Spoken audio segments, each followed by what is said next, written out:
আজকের ভিডিওতে আমি আপনাদেরকে নিয়ে যাব এমন একটি জায়গা যেটি অবস্থিত আলিপুর চিড়িয়াখানায়।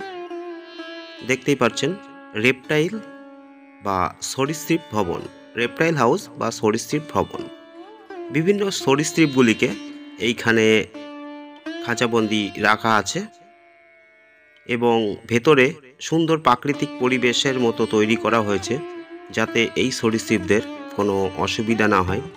দেখতে পাচ্ছেন সাপ, এছাড়াও আরও অনেক কিছুই সরীসৃপ এখানে দেখতে পাবেন এবং সাপের একটি প্রজাতি না, কয়েকটি প্রজাতি আপনারা দেখতে পাবেন।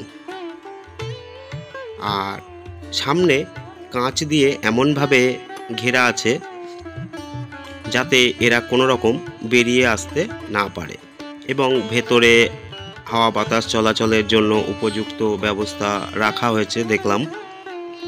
তা আলিপুর চিড়িয়াখানায় এলে আপনারা দুটি রুমে অবশ্যই যাবেন। এক নাম্বার এই রেপটাইল হাউস বা সরীসৃপ ভবন এবং দ্বিতীয় নম্বরে আছে নিশাচর প্রাণীদের জন্য একটি কক্ষ আছে, সেটিতেও অবশ্যই যাবেন।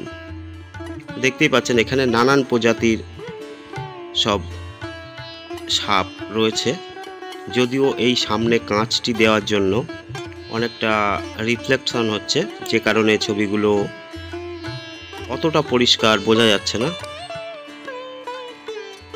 এটি আলিপুর চিড়িয়াখানার রেপটাইল হাউস। চিড়িয়াখানার অন্য অন্য সব জীবজন্তু দেখার পরে আপনারা আসতে পারেন এই রেপটাইল হাউসে।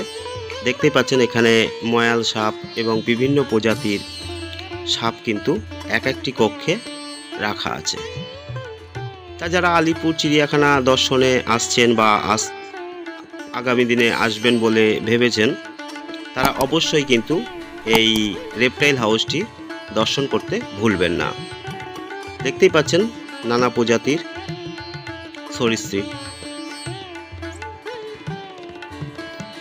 এগুলি কিন্তু সবই এমনভাবে ছাড়া আছে যাতে তারা প্রাকৃতিক পরিবেশের মধ্যেই আছে, এমন একটা পরিবেশ সেখানে সৃষ্টি করা হয়েছে এই চিড়িয়াখানা কর্তৃপক্ষের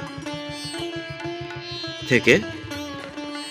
তারা চেয়েছেন যে এমনভাবে পরিবেশটা ভেতরে তৈরি করতে যাতে তাদের কোনো এখানে বসবাসে অসুবিধা না হয় এবং খাওয়ার দাওয়ার জল সব রকম ব্যবস্থাই তাদের কিন্তু সময় মতো করা হয়। দেখতে পাচ্ছেন একটা গাছে বসে আছে।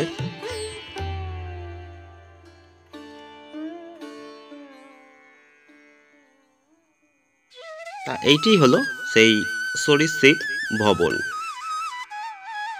নানান প্রজাতির সাপ আছে এবং এই যে গাছের কোটরগুলো দেখছেন এগুলোর মধ্যে কিন্তু সাপ, এই যে পাশে যেটা দেখতে পাচ্ছেন এটাও কিন্তু একটা ময়াল সাপ রয়েছে।